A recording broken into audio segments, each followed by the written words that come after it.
biz işləyəcəyik düz yubqada gizli zamokun düzgün və rahat, asan formada oturtmağını.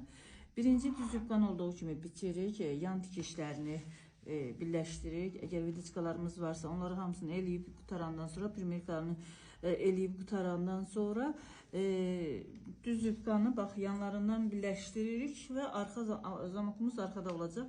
Arxa açıq saxlayacağıq və manjet kəsəcəyik. Bu manjeti də bu formada. Yubqanın düzü bizə baxır, manjetin düzü yubqanın düzüne baxan formada manjeti bu başdan axıra qədər birləşdiririk. Zamok qoyulan hissəmiz axıra qədər açıq qalacaq. Manjeti birləşdirəndən sonra bax manjeti tən ortadan qatdalayırıq. Bu formada qatdalayırıq və bir çıt atacağıq. Buradan çıt atarıq. Hər iki tərəfi. Bu attığımız çıt da bax bu formada. Buradan çıt atacağıq. Bu attığımız çıt da manjetin qat hissəsidir. Zamok axıra qədər tikilməyəcək. Bu kleyə qədər tikməliyik. Attığımız çıtı gətiririk. O kleyin alt hissəsi ilə bərabər eləməliyik. Ya da kleydən sonra 1-2 diş. Zamokun bu dişləridir.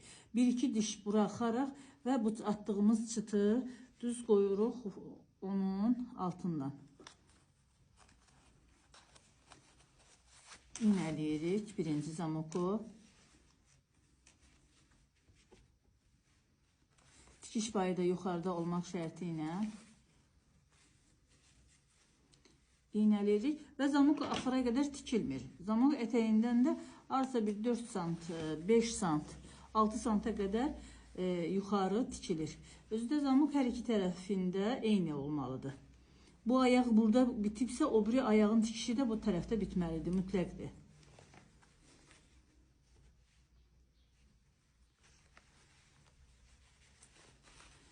Tikəndən sonra zamoku qaldırırıq və zamokun düzlüyünü yoxlayırıq. Birdən zamokun dişini əzərik, ya sap girəcək altına. Zamok rahat çəkildi, bağlandı. Ayağı birləşdirəndən sonra, zamok ayağını birləşdirəndən sonra qaldırırıq zamoku. Zamoku qaldırandan sonra bu tikiş xəttimizdən ya buranı işarə eləmək üçün ya bir iz qoyuruq, ya iğnə batırırıq, ya da bir çıt atırıq.